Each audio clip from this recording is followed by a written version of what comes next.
My brother went missing in the woods. I just found him in my attic.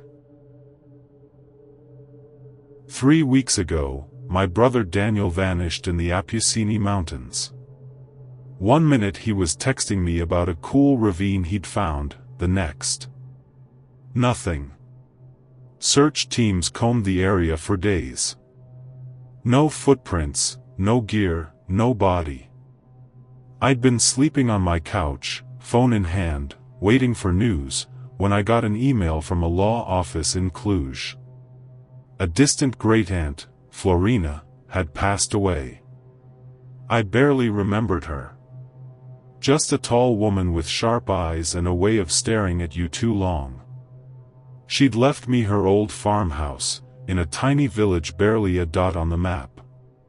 The weird part? It was only an hour from where Daniel went missing.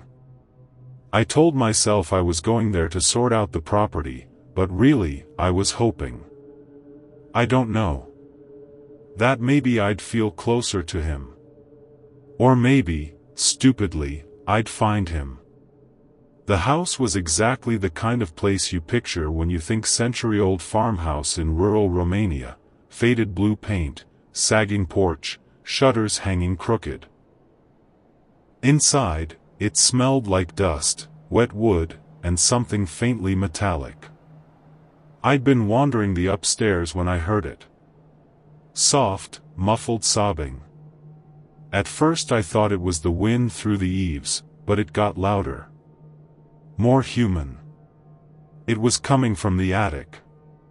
The pull cord for the light didn't work, so I climbed up with my phone flashlight. The smell up there hit me instantly. Rot, mildew, and something like iron. In the far corner, a figure was huddled in the shadows. Daniel? He looked up. His face was pale, eyes wide and red-rimmed. His clothes were filthy, hanging loose on him, and his hands shook when he reached for me.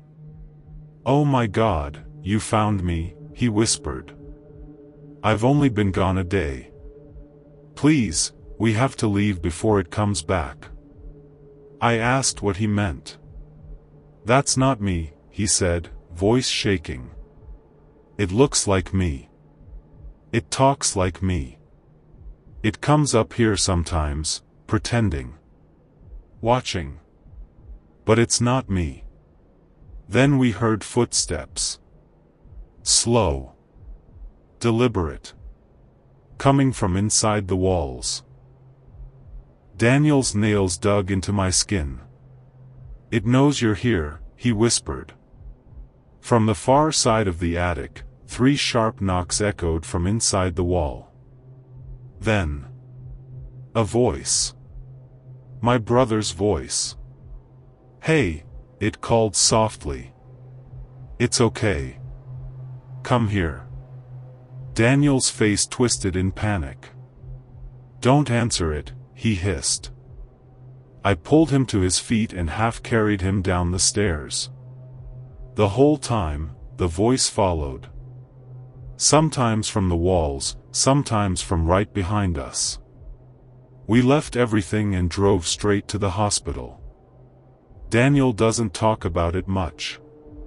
But on his second night in the hospital, he told me a little. He remembers hiking. Then waking up in the attic. At first he thought he'd been rescued. Then he heard me, my voice, coming from the wall, saying I'd be up in a minute. But I never came. He says the thing never showed itself. It just talked to him.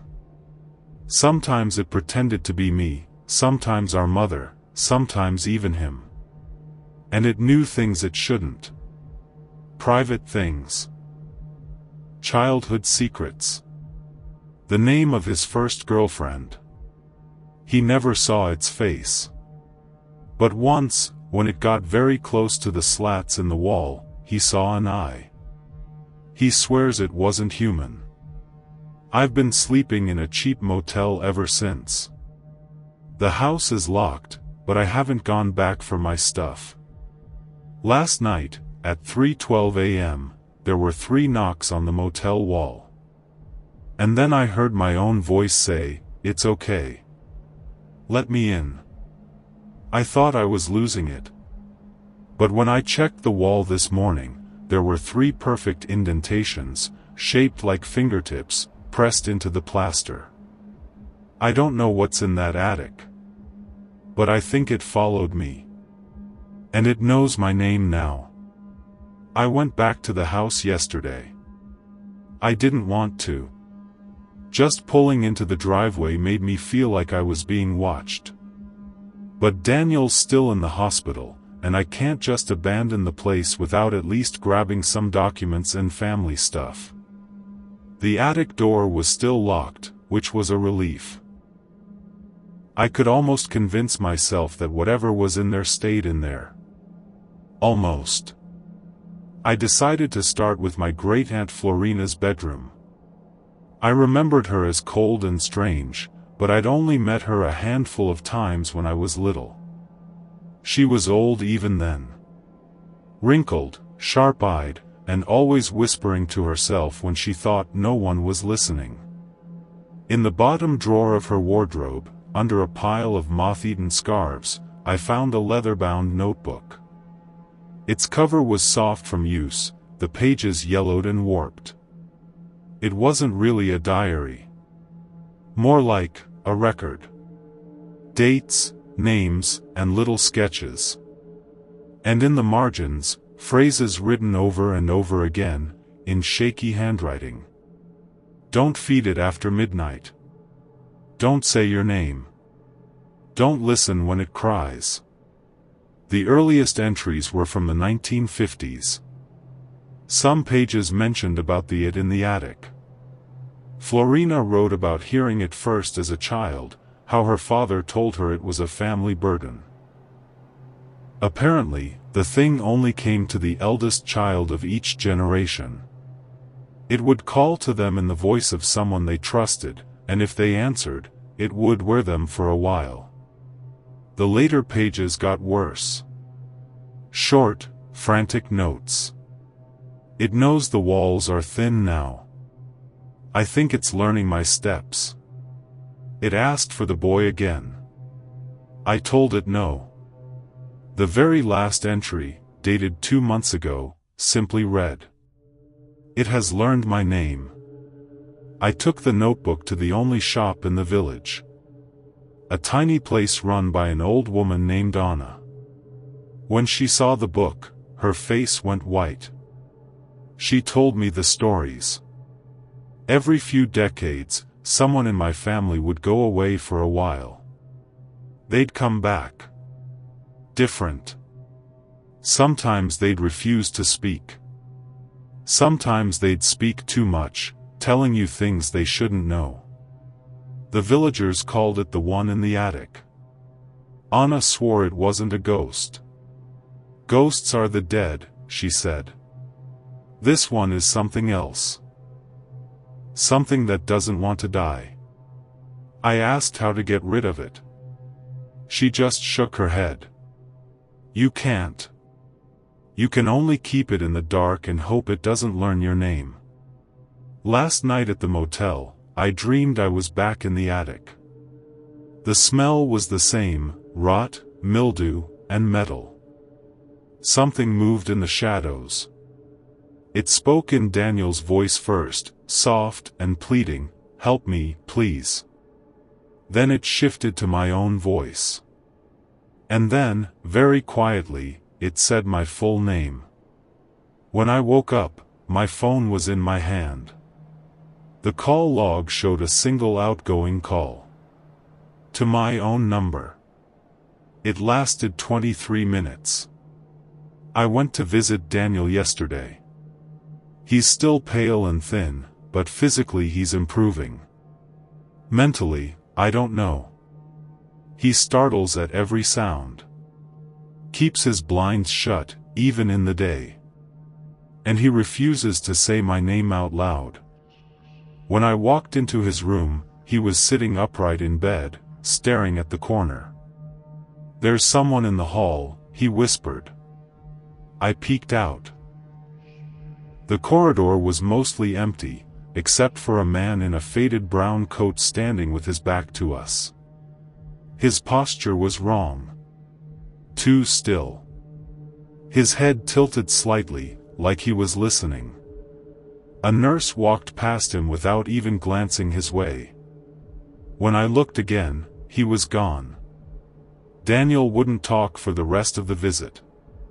But when I left, I swear I heard my own voice from somewhere down the corridor, calling softly, "This way."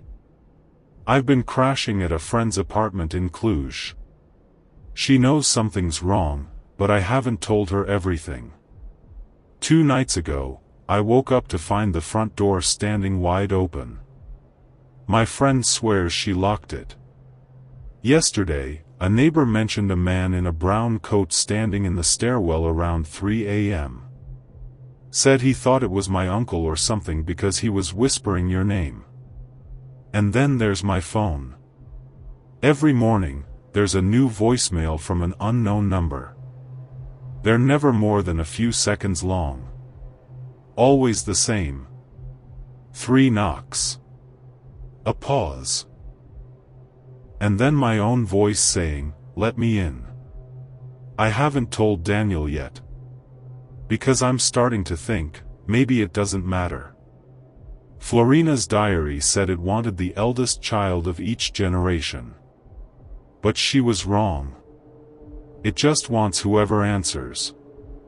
I couldn't take it anymore. The calls, the knocks, the figure in the brown coat, every night it felt like it was one step closer. If it wanted me, maybe I could stop it where it began. I drove back to the farmhouse just after sunset. The air was still, the kind of quiet that presses on your ears. Inside, the house was colder than the night outside. I stood under the attic hatch for a long time, listening. No sobbing this time. No footsteps. Just silence. I climbed up. The smell hit me first. Stronger than before, like the attic had been sealed for decades instead of weeks. The beam from my flashlight cut through dust motes thick enough to choke on. In the corner where I'd found Daniel, the floorboards were warped. Beneath them was a small hatch I'd never seen. It opened easily. The space beneath was cramped, dark, lined with rough wood. And in the middle, a shape, crouched low, knees and elbows jutting at unnatural angles. It was facing away from me. "Daniel?" I said before I could stop myself. It turned. It had my brother's face. But the skin was too pale, the eyes too wide. The smile stretched too far. When it spoke, it was my voice. "You came back." I wanted to run. But my legs wouldn't move. My heart was slamming in my chest, but the rest of me felt heavy, slow. Like I'd stepped into a deep current and it was pulling me under. It reached a hand toward me. The fingers were long, the nails black. "It's cold out there," it said. "Stay here. You'll be safe." Something in me screamed to turn away, to close the hatch and never come back. But another part, the part that had been hearing its voice for weeks, wanted to step forward. I don't remember making the choice. I remember darkness. And then I remember standing at the bottom of the attic stairs, looking up at the hatch. Daniel was up there now, calling for me in a weak, broken voice. But I didn't answer. I locked the hatch and walked outside. The cold didn't bother me anymore. Thank you for watching. Please like, share and subscribe for more Rogue Nightmares videos.